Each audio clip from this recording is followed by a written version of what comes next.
Hello everyone.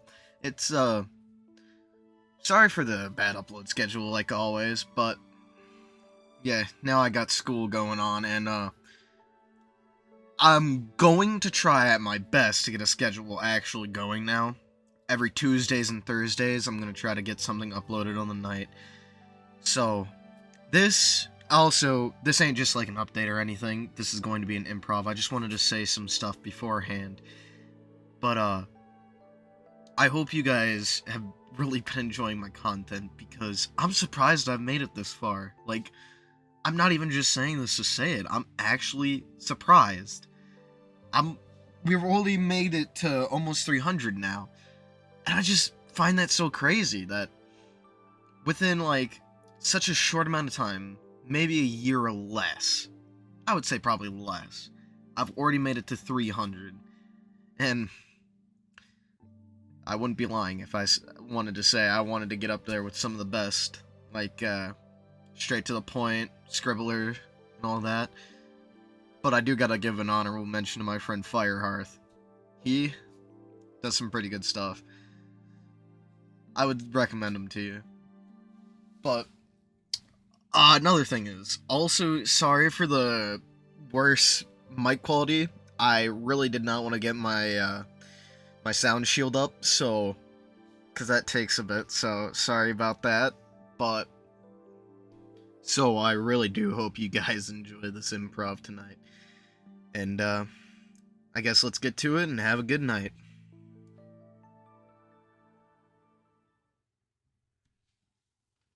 As Vic woke up from his drunken stupor, he realized that he wasn't in the same place where he passed out at least from what he could remember from that very drunken night. Yeah. So, he decided to get up, grab his gear, or, well, what he could find of it, because he was missing a few things. One considerable one was his, 40 ounce of whiskey. That was the one where it pissed him off the most. But, after grabbing everything, he started to walk around to look around, get an idea of the land, see where he was, so maybe he could figure out where he is. He spends about maybe 2 hours or so looking around. He realizes that he's not in the same blasted wasteland like he was before. He realized that the trees have leaves on them, the bushes actually have bristles and leaves too. There's grass on the ground, not just old dead grass from long, long ago, before the war. So, he took this with a grain of salt. He thought he could be in one of two places. A vault, or who the hell knows where? Maybe in a coma. Because this seems like a fucking fever dream to him. But he continues on, looking for someone, something. Who knows? He looks around for a while. He finds a dirt road. He follows that dirt road for about 30 minutes. He thought he saw something in the distance, but he couldn't tell what it was. It looked like an animal, but one that he's never seen before. So he decides to start walking after it, see if he could find it. He looks in the dirt to try to track it. One thing that really confused him, it was hoof prints. He didn't know from what, but it definitely looked like it was big enough to be either a bighorner or some other type of big animal like that has hooves. He's never seen anything like it though, because even then, they still look different. Remembering that he hasn't seen his hawk vulture, he was really pissed off at that and confused, because he grew up with that hawk vulture, and losing his buddy really made him mad. So, he started wandering off in a really mad state. He did not want to be around anyone, But about 10 minutes or later, 10 minutes or so, he got his shit together and he started moving towards, or well, yeah, towards the place that that animal was heading. It wasn't too far off since he didn't go too far off the path, but he was kind of concerned. He sees a town. He's never seen a town what this town looks like. With thatch roofs and, like, old wood designs. He's never seen anything like it. And now he's even more confused than he was before. As he continues walking into the town, he sees that it's empty. No one, nothing whatsoever, really. A few abandoned bags and all that.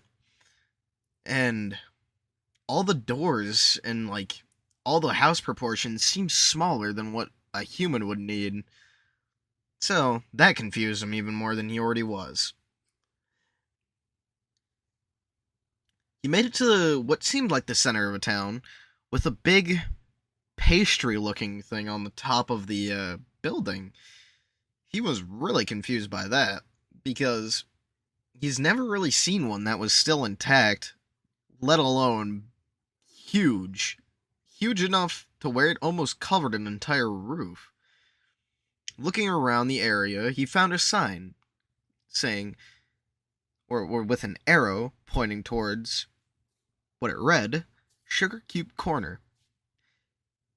He was wondering what Sugar Cube Corner was, but he decided to follow the arrow, and, well, who knew? It pointed at the big building with the pastry on top of it. He went up to the door and knocked on it, seeing if anyone would respond. After he knocked, dead silence. He sat there for about a minute, waiting for anything. Well, he didn't get any response, so the logical thought in his head is to break in, because who's gonna stop him if no one's there? He kicks down the door, and he finds it to be empty. Or, well, it seemed empty. It definitely seemed like someone was still there, because there was uneaten food around. That's what concerned him, is if there was uneaten food that was still fresh, sitting around. That means whoever lived in this town left very recently. He walked in a little bit to look for anything. Or anyone. Unfortunately, he did not find anything in the main area that is of use to him, because he didn't want food that he can't pack away. That will last him a while. But he does take one of the pastries, or whatever, and eats it. He was subtly surprised by how sweet it was. He's never tasted anything so sweet, because, living in a blasted wasteland, you're not going to find much stuff that's sweet, unless it's completely irradiated or moldy. But it was a new thing for him. So he kept looking around. He went into the back, or wherever that would be. He was realizing that it was getting pretty small, the roof. It was just really weirdly proportioned. He's never seen any building like it, because the roof almost hits his head. Being on the taller side, you sometimes do that. You sometimes knock your head off of a few door frames or whatever. But never this low. He's never had to go down this low to get through a door, let alone just put his head down. He has to full-on bend. And, it's an exercise getting through the building, because there's a lot of doors. Finding no one on the main floor, he realizes that there's a second and basement. He checks the basement first, because it was the closest one to him. He thought he heard something or saw movement in the back, but he just threw it up to his imagination, because it was a very small basement. Not many places to go. Not many places to hide. So he went back up the stairs, going up to the second floor. Finding no one, but what it looks to like rooms. No dust, no broken windows, no nothing. Other than, well, a relatively clean bedroom. And this was concerning to him, once again, because he's never seen a room this clean, and, well, it was concerning. So, he decides to walk out of the building, finding that no one's there. After he closes the door, he thought he heard something around the corner, in an alleyway of sorts, so he decides to walk down it. So far, he hasn't had to worry about anything, so at this point, he just sheathed his machete and put his shield on his back. He heard hooves on on stones, something within that sound. So he turns around and pulls out his machete. Unfortunately, he does not have his shield because it's on his back. Turning around and finding what looked to be a horse? He's never seen a horse before. He's read about them in some books, but other than that, he's never seen horses. Because from the time he's been around, they were already extinct. Ate, dead. They just died out. From what he's heard, there's a few maybe still left, but not a whole lot. But the weird thing about this horse is that it was pastel colored, let alone just one tone or two. It was like 7. It was a color of a rainbow. This confused him deeply, because he's never seen anything that weird, let alone a horse not being the right size. It looked like it could be a colt, filly, whatever, because it was so small.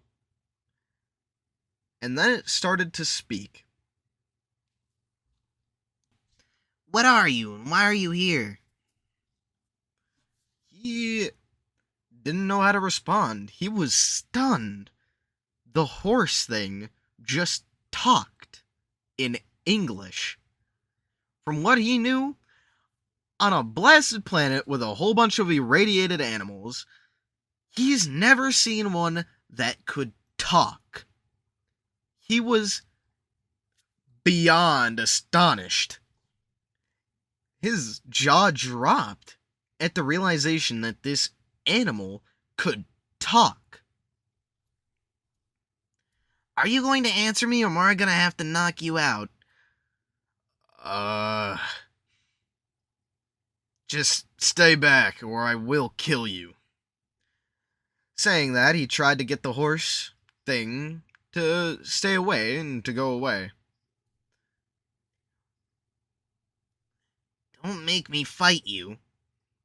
Also, you know that you're in Ponyville. It's our town. I'm not just gonna leave it and not defend it. Ponyville? The fuck's that? Oh, well, this is gonna be confusing for you, probably.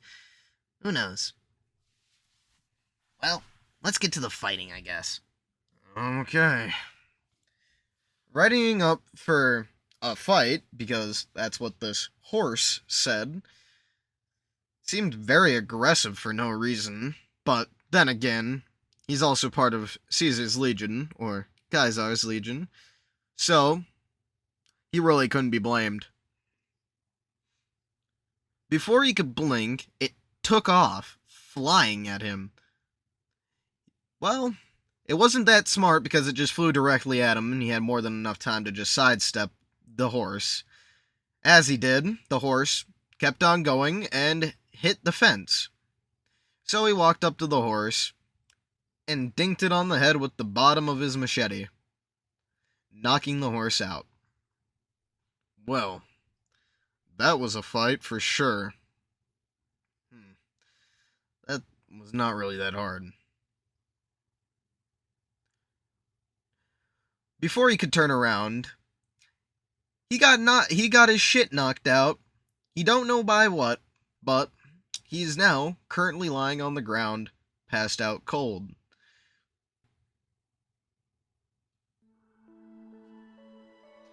Uh, that's all I got for tonight. I don't know.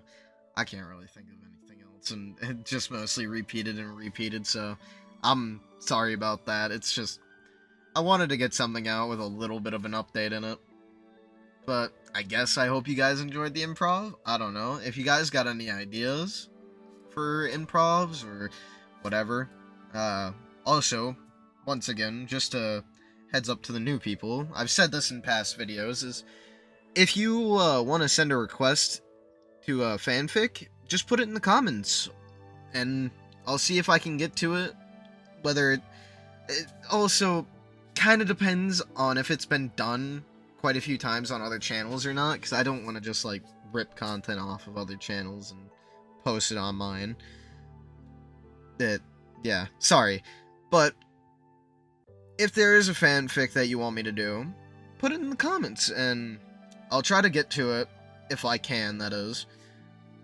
And, I hope you guys enjoyed the improv. That's really all I got for you guys. Also, I got a Discord server for anyone that wants to join it. It'll be in the description down below.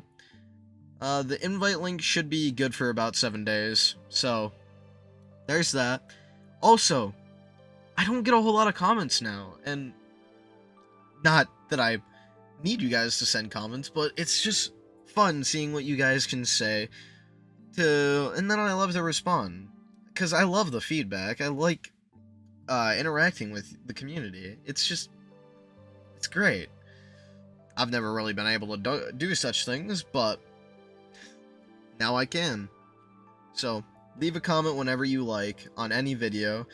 Probably be able to see it within any amount of time. Don't matter if the video was posted months ago or this video.